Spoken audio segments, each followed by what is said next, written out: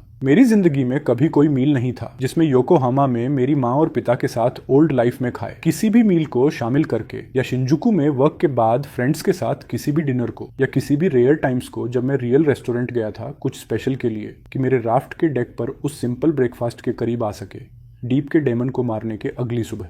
मैं टेबल पर लंबे समय तक बैठा रहा खाना खत्म करने के बाद। मैं कुछ के बारे में सोच रहा था जिस तरीके से आप सोचते हो जब आपने अभी तक ये एडमिट करने का फैसला नहीं किया कि आप उसके बारे में सोच रहे थे। मैं मेटल पीस और क्लॉथ की स्ट्रिप के बारे में सोच रहा था।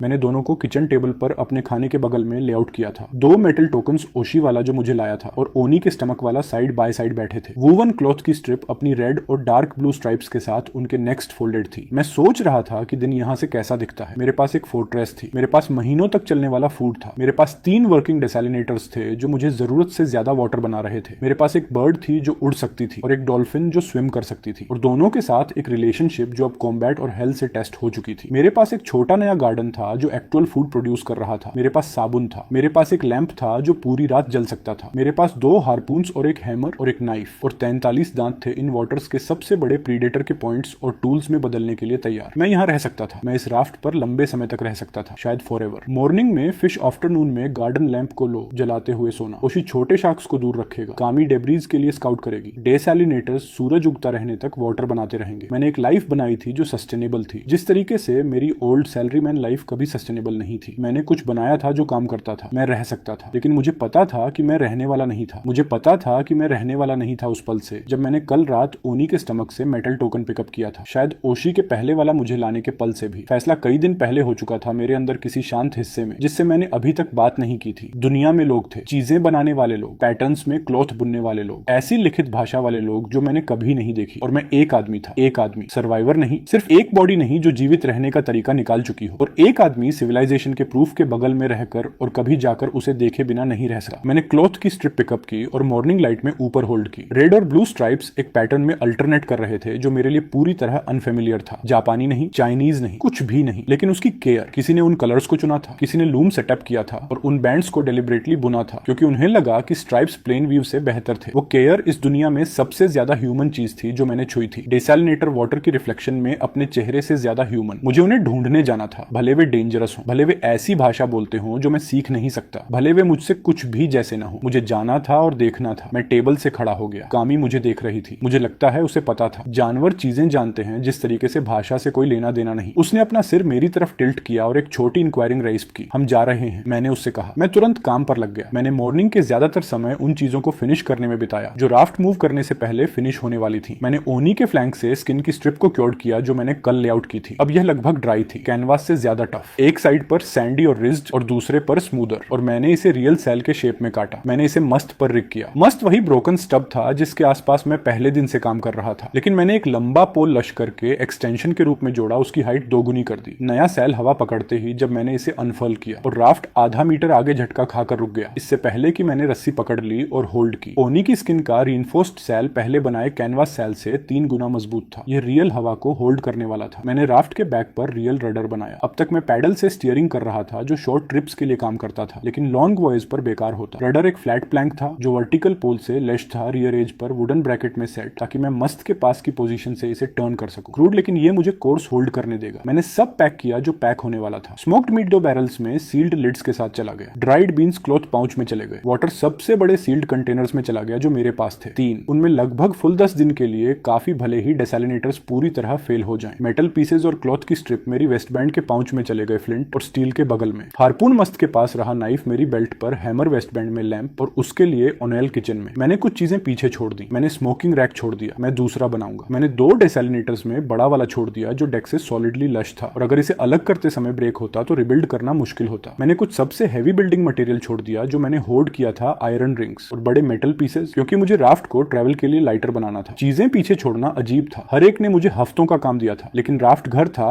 उसमें की चीजें नहीं, और राफ्ट मेरे साथ आ रहा था। मिड मॉर्निंग तक सब रेडी था। फिर मैं कामे का इंतजार किया। मैंने उसे ऊपर भेजा। ये कॉम्प्लिकेटेड चीज नहीं थी। मैं बस किचन प्लेटफॉर्म पर खड़ा हुआ और उसे देखा और आकाश की तरफ पॉइंट किया और छोटा जेस्चर किया जो पिछले हफ्ते से कर रहा था, जब मैं चाहता था कि वह स्काउट करे। उसने मुझसे एक बार रेस्प की, मैं थकी हूं और अब भी जागी हूं वाली रेस्प, और फिर उसने अपने पंखों का हाथ डबल फ्लैप करके खुद को एयर में लॉन्च किया और चढ़ गई। वह उससे ज्यादा ऊंचाई पर चढ़ी जितना मैंने कभी उसे चढ़ते देखा था। मुझे लगता है उसने इंपॉर्टेंस समझ ली थी। मुझे लगता है वह मुझे पैक करते देख रही थी और उसे पता था कि यह मॉर्निंग दूसरी मॉर्निंग से अलग थी। वह ऊपर और ऊपर गई जब तक वह पेल ब्लू के खिलाफ छोटा डार्क मार्क नहीं बन गई, और फिर लेवल आउट हुई और राफ्ट के चारों ओर वाइड स्लो सर्कल में उड़ना शुरू कर दिया। उसके यूजुअल स्काउटिंग सर्कल से बड़ा, बहुत बड़ा। वह दूर देख रही थी। वह लगभग 1 घंटे तक सर्कल करती रही। मैं किचन प्लेटफॉर्म पर बैठ गया, अपनी आंखों को हाथों से शेड करते हुए, और उसे देखता रहा, और ओशी भी उसे देखता रहा। वह राफ्ट के बगल में अपने साइड पर फ्लोटिंग था, एक आंख वाटर से बाहर, आकाश के खिलाफ उसे ट्रैक करते हुए। हम में से कोई ज्यादा नहीं हिला। हम दोनों उसका इंतजार कर रहे थे। वह आखिरकार नॉर्थ वेस्ट से लॉन्ग स्लो डिसेंडिंग आर्क में वापस आई। वह किचन प्लेटफॉर्म पर छोटी थंप के साथ लैंड हुई और अपने पंख फोल्ड किए और मुझे देखा, और लंबी कॉम्प्लिकेटेड सीरीज ऑफ रेस्प्स की जिन्हें मैं स्पेसिफिक कुछ में पार्स नहीं कर पाया, लेकिन उसके बीक में कुछ था। उसने उसे मेरे सामने टेबल पर ड्रॉप किया। एक पत्ता, एक फ्रेश ग्रीन पत्ता, ओवल सिरेटेड एजेस वाला, और स्टेम अभी भी अटैच्ड, एक साइड पर ग्लॉसी और दूसरे पर मैट। ये सीवीड नहीं था। ये समुद्र में रहने वाली कोई चीज नहीं थी। ये रियल ट्री का पत्ता था। वो तरह का ट्री जो मिट्टी में उगता है, जड़ों और ट्रंक और ब्रांचेस के साथ। वो तरह का ट्री जो लैंड पर एग्जिस्ट करता है। ये ब्राइट ग्रीन था। ये फ्रेश था। ये शायद 1 घंटा पहले ट्री पर जिंदा था। मैंने इसे अपनी उंगलियों से पिकअप किया। पत्ता कामे के बीक में रहने से वार्म था। स्टेम के पास अंडर साइड पर मॉइस्चर की एक सिंगल ड्रॉप चिपकी हुई थी। मैंने उस ड्रॉप को अपनी उंगली के टिप से टच किया और अपनी उंगली जीभ पर ले गया। Fresh water, plant water. वहां बाहर लैंड था। वहां बाहर लैंड था, और कामे ने 1 घंटे के अंदर वहां उड़कर वापस आ गई थी, जिसका मतलब था कि यह 15 किलोमीटर से ज्यादा दूर नहीं हो सकता, शायद 20। मेरे जैसे राफ्ट के लिए